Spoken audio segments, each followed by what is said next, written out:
Hello दोस्तों, welcome back to our channel. हमारी आज की मूवी फ्रांसिस फोर्ड कोपोला के द्वारा प्रोड्यूस की गई एक एपिक साइंस फिक्शन ड्रामा है, जिसमें डायरेक्टर ने 21st सेंचुरी की न्यूयॉर्क सिटी को एंशिएंट रोमन वर्ल्ड से कोरिलेटेड बताया है।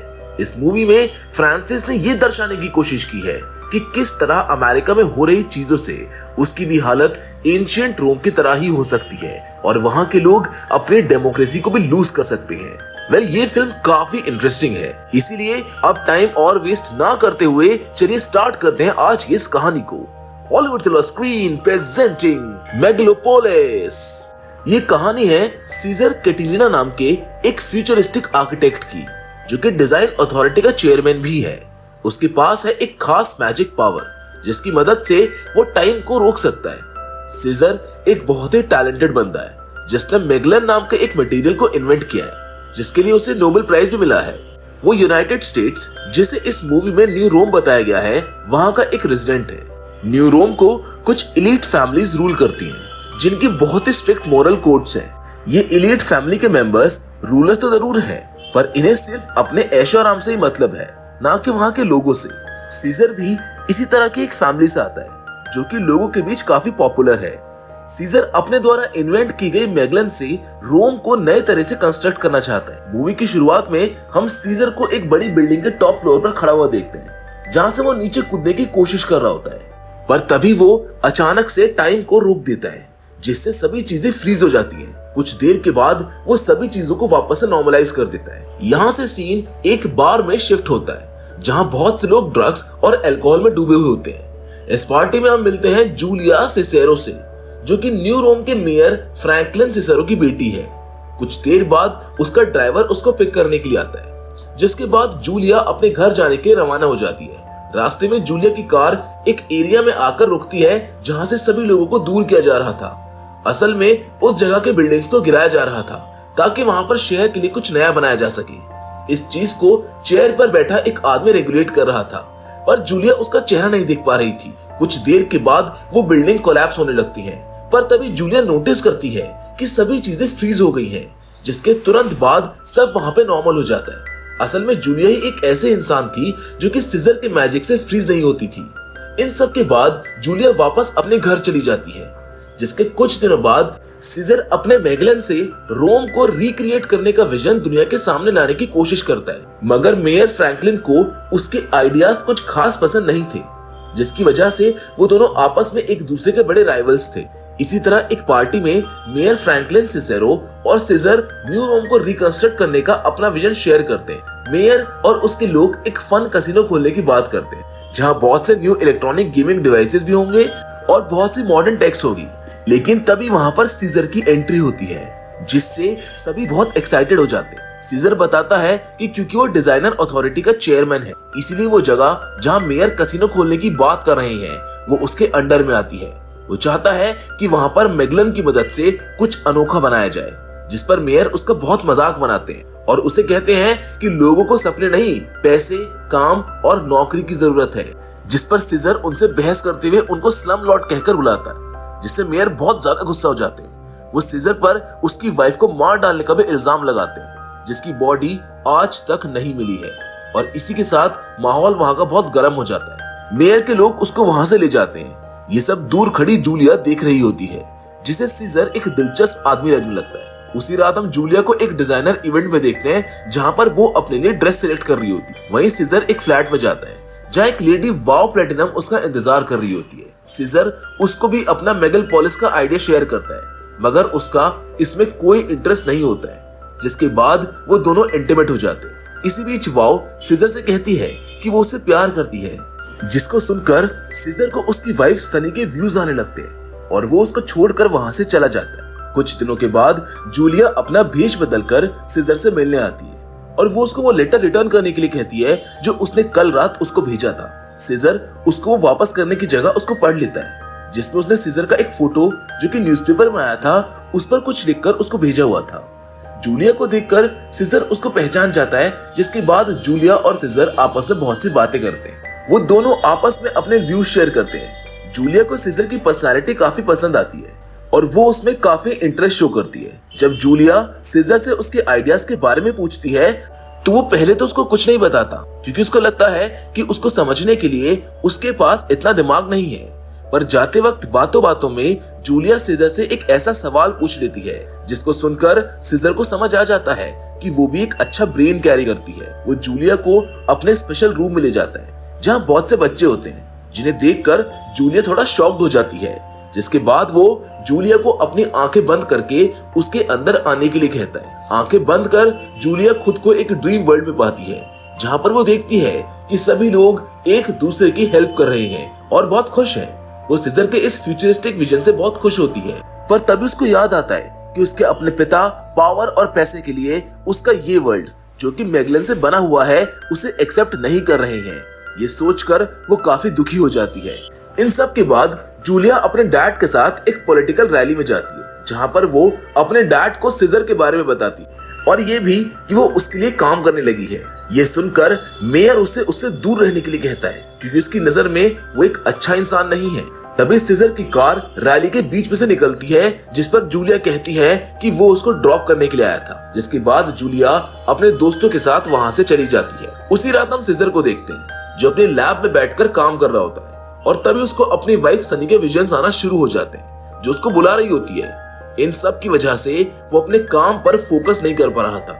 वहीं दूसरी ओर जूलिया अपने घर पर सीजर की वाइफ से रिलेटेड न्यूज़पेपर्स को देख रही होती है। वो जानना चाहती थी कि आखिर उसकी वाइफ के साथ क्या हुआ था। इसके बाद सीजर अपने ड्राइवर को पुरगेटरी चलने के लिए कहता है और वो लोग आपस में टाइम को लेकर कुछ बातें करते हैं। जूलिया भी अपनी कार में सीजर का पीछा करती है। तभी अचानक रास्ते में सीजर लेडी जस्टिस के स्टैचू को गिरता हुआ देखता है। जूलिया जब उस एरिया में आती है तो वो देखती है कि वहाँ के लोग बहुत ज्यादा परेशान और दुखी हैं। असल में वो एक स्लम एरिया था जो पहले जूलिया ने कभी नहीं देखा था, क्योंकि वो तो हमेशा से ऐशो आराम में ही पली बड़ी थी। सीजर अपने बोल्ड विजन की वजह से उस जगह की हालत को देख पा रहा था, जिसे शायद कोई और नहीं देख रहा था। बस यही कारण था कि वो लोगों के लिए कुछ करना चाहता था। तभी अचानक सीजर की गाड़ी रुकती है और वो फ्लास्क खरीदता है। जिसके बाद वो एक बिल्डिंग में एंटर करता है, जहाँ एक रूम में बहुत से म्यूजिशियंस और डॉक्टर्स होते हैं।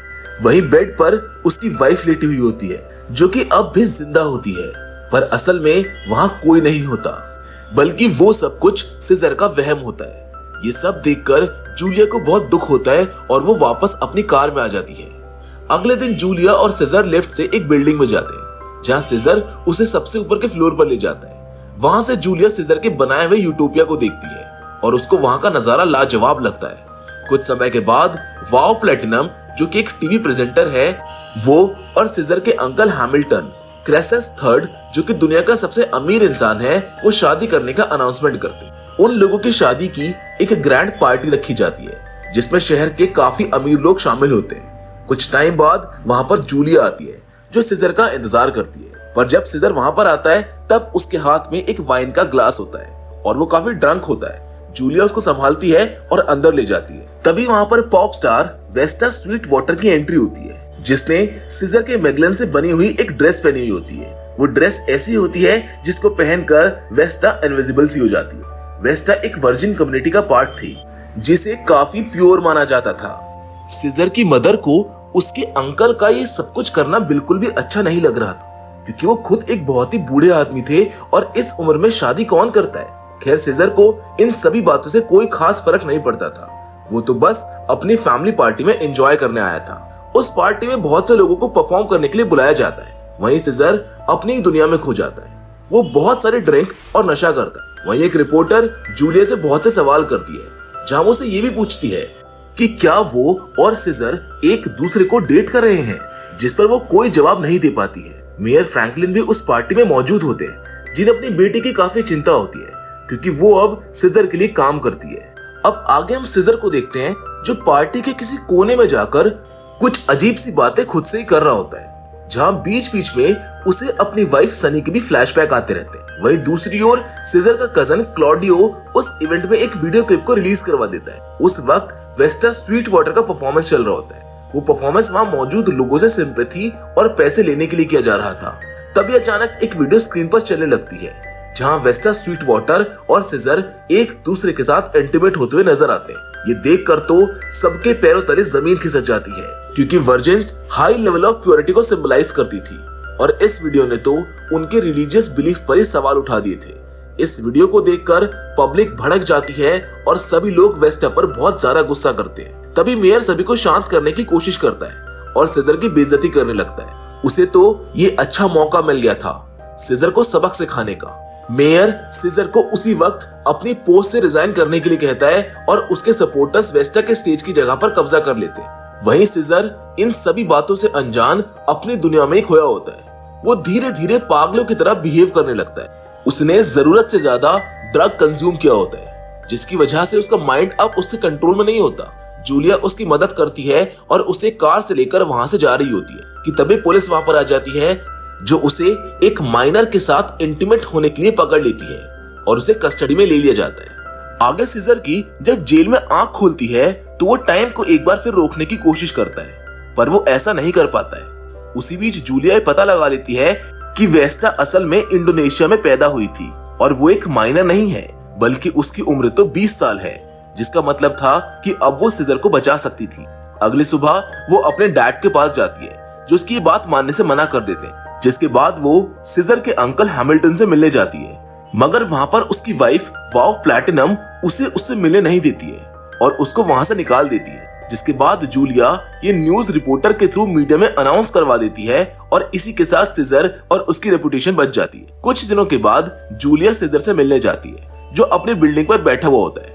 वो काफी दुखी होता है क्योंकि उसने अपनी पावर खो दी थी, पर जूलिया उसको याद दिलाती है कि आर्टिस्ट कभी अपनी पावर नहीं खो सकते। जिसके बाद वो अपना हाथ पकड़कर उसे टाइम रोकने के लिए कहती है और जब सीजर ऐसा करता है तो वो एक बार फिर से टाइम को रोकने में कामयाब हो जाता है, जिससे वो बहुत खुश होता है और जूलिया को पैशनेटली किस करने लगता है। उसी रात मेयर फ्रैंकलिन को एक ऐसा सपना आता है जिसे देखकर वो बेहद घबरा जाता है। इसके बाद से अब जूलिया और सीजर आपस में डेट करने लग जाते हैं। वो लोग पूरी दुनिया में मैगलन का जादू दिखाने लगते हैं। वो मिलकर सारा दिन अपनी लैब में काम किया करते थे, जिसमें उन्हें एक बड़ी जीत हासिल हो रही थी। एक दिन सीजर जूलिया को अपनी मदर से मिलवाने लेकर जाता है, जो उससे बहुत अजीब तरीके से बातें करती है। सीजर की मदर उससे ये तक कह देती है कि उन्हें कभी से वो चाहिए ही नहीं था। उससे पूछती है कि जब उसको नोबेल प्राइज मिला था तो उसने उन्हें कहीं पर भी मेंशन क्यों नहीं किया, जिस पर सीजर कहता है कि वो भूल गया, मगर उसकी मदर उसकी अपॉलजी एक्सेप्ट नहीं करती है। इन सब के बाद जूलिया सीजर का मन बहलाती है और वो दोनों एक अच्छा टाइम स्पेंड करते हैं। एक रात मेयर का एक फ्रेंड उससे मिलने आता है, जो उसे जूलिया और सीजर के रिलेशनशिप के बारे में पूछता है, जिस पर मेयर कहता है कि वो बस आपस में ऑफिशियल फ्रेंड्स हैं और कुछ नहीं है। कुछ समय के बाद एक सैटेलाइट रूम में आकर गिरता है, जिससे बहुत से लोग उस हादसे में मारे जाते हैं। सीजर अपना काम करता रहता है और अब वो अपनी हर चीज की इंस्पिरेशन लव को बताता है। वो दिन रात मेहनत करता है वो वर्क्स बनाने के लिए जिसकी उसने कल्पना की है। वो अपने बहुत से मॉडल्स में सक्सीड भी हो जाता है और इसी के साथ वो पूरे शहर का एक मैप रेडी करता है। जूलिया उसके द्वारा एक्सपीरियंस किया गया सारा पेन महसूस कर सकती थी, क्योंकि उसका विजन भी सीजर के विजन के जैसा ही क्लियर था। वो उसे बहुत सपोर्ट करती है और हर वक्त उसका साथ निभाती है। तभी एक दिन जूलिया सीजर को बताती है कि वो प्रेग्नेंट है, जिस पर सीजर बहुत खुश होता है और उसे शादी के लिए प्रपोज करता है। जिसके बाद वो मेयर फ्रैंकलिन और उसकी वाइफ यानी कि जूलिया के पेरेंट्स को अपने घर इनवाइट करता है। मेयर और सीजर कार्ड्स खेलते वक्त भी आपस में लड़ने लग जाते हैं कि तभी जूलिया सभी को बताती है कि वो प्रेग्नेंट है, जिसको सुनकर मेयर फ्रैंकलिन को बहुत गुस्सा आता है और वो वहां से उठकर चले जाते हैं। इन सब के बाद जूलिया काफी परेशान हो जाती है। वो अपने पिता का इस तरह दिल नहीं तोड़ सकती थी, इसीलिए अब सीजर के साथ उसका रहना और भी मुश्किल हो रहा था। कुछ दिनों बाद मेयर फ्रैंकलिन खुद सीजर से मिलने आते हैं, जहां पर वो अपने साथ एक कन्फेशन लेटर लाते हैं, जिसमें उसमें ये लिखा होता है कि सीजर की वाइफ एक्चुअल में डेड है और इसके साथ वो हमेशा के लिए सीजर का सपोर्ट करने का भी वादा करता है, जिसके बदले में वो सिर्फ अपनी बेटी को वापस पाना चाहता था। जब सीजर कोई जवाब नहीं देता है तो मेयर उसको 3 दिन तक सोचने का टाइम देता है और वहां से चला जाता है। कुछ दिनों के बाद सीजर वाव प्लैटिनम से मिलता है, जो उसे वापस से डेट करने का ऑफर देती है, पर सीजर उसको मना कर देता है। एक रात जब सीजर अपने कंस्ट्रक्शन साइट पर काम कर रहा होता है, तभी वहां पार्किंग को लेकर एक आदमी लड़ाई करने लगता है, जिसके बाद सीजर अपनी कार में बैठकर घर जाने लगता है। इसी बीच जूलिया भी उसको दूर से देख रही होती है, जो उसको हेलो बोलने के लिए उसके पास आने वाली होती है कि तभी एक बच्चा सीजर से कुछ बातें करने लगता है और अचानक वो उसे फेस पर शूट करके वहां से भाग जाता है। ये सब देखकर जूलिया बहुत ही ज्यादा घबरा जाती है। वो सीजर को तुरंत अस्पताल लेकर जाती है, जिसके बाद वो लोग मैगलन की मदद से उसका ट्रीटमेंट करने लगते हैं। असल में ये गोली भी सीजर के कजन क्लॉडियो ने ही चलवाई होती है। जूलिया हर वक्त सीजर के साथ ही रहती है और उसकी मदद करने की हर पॉसिबल कोशिश करती है।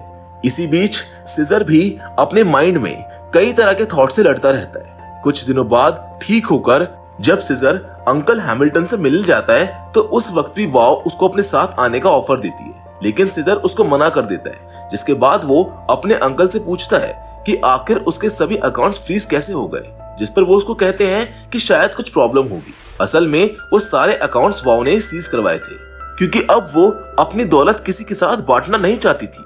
उसके बाद सीजर अपने अंकल को ध्यान रखने के लिए बोलकर वहां से चला जाता है। जिसके कुछ दिनों के बाद वाव प्लैटिनम क्लॉडियो से मिलने जाती है, जहां वो उसके साथ इंटीमेट होकर उसे हैमिल्टन के साथ एक गेम खेलने के लिए कहती है, जिसके चलते क्लॉडियो अंकल हैमिल्टन से धोखे से उनके साइन एक डॉक्यूमेंट पर ले लेता है और खुद चेयरमैन बन जाता है। जहां आगे हम देखते हैं कि मैगलन की मदद से सीजर का फेस बिल्कुल ठीक हो गया है। उसके बाद वो और जूलिया शादी भी कर लेते हैं, जिसके कुछ समय बाद रोम के कुछ रेबेलियस लोग पूरे अमेरिका पर हमला बोल देते हैं, जिसमें वो सीजर, मेयर फ्रैंकलिन दोनों को ही जान से मारने की कोशिश करते हैं। इन सब से बचने के लिए मेयर फ्रैंकलिन को कुछ टाइम के लिए अंडरग्राउंड होना पड़ता है, जहां जूलिया भी उनके साथ होती है और अब उसकी गोद में उसका एक छोटा बच्चा भी होता है।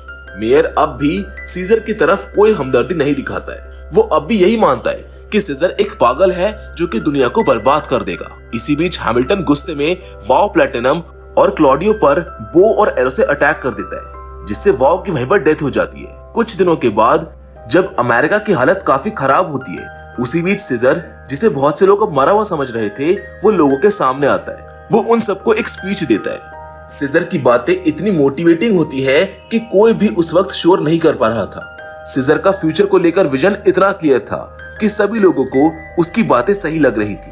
उसी वक्त मेयर फ्रैंकलिन भी स्पीच दे रहे होते हैं, लेकिन सीजर की स्पीच सुनने के लिए लोग उसकी स्पीच को बीच में ही रोक देते हैं। इसके साथ जूलिया, मेयर फ्रैंकलिन और सभी अमेरिका के लोग फाइनली सीजर के प्रोजेक्ट को अपना लेते हैं, जो अब सब मिलकर मेगालोपोलिस के वर्ल्ड में कदम रखते हैं। जिसके बाद हमें मूवी के फाइनल सीन में सभी को साथ न्यू ईयर सेलिब्रेट करते हुए दिखाया जाता है, जिसके साथ ये फिल्म यहीं पर खत्म हो जाती है। मैं उम्मीद करता हूँ कि ये कहानी आपको पसंद आई होगी। ये फिल्म एक सच में ऐसा विजन लेकर आती है जो सच में यूटोपिया क्रिएट करना चाहती है। यूटोपिया यानी कि राम राज्य, जिसकी शायद आज हमारी दुनिया को बहुत जरूरत है। इस पर आपकी क्या राय है, आप हमको कमेंट करके जरूर बताइएगा। बाकी फिलहाल आज की इस वीडियो में तो बस इतना ही, लेकिन हम फिर से जरूर मिलेंगे, और वो भी एक और नई इंटरेस्टिंग कहानी के साथ। पर हमेशा की तरह तब तक के लिए धन्यवाद।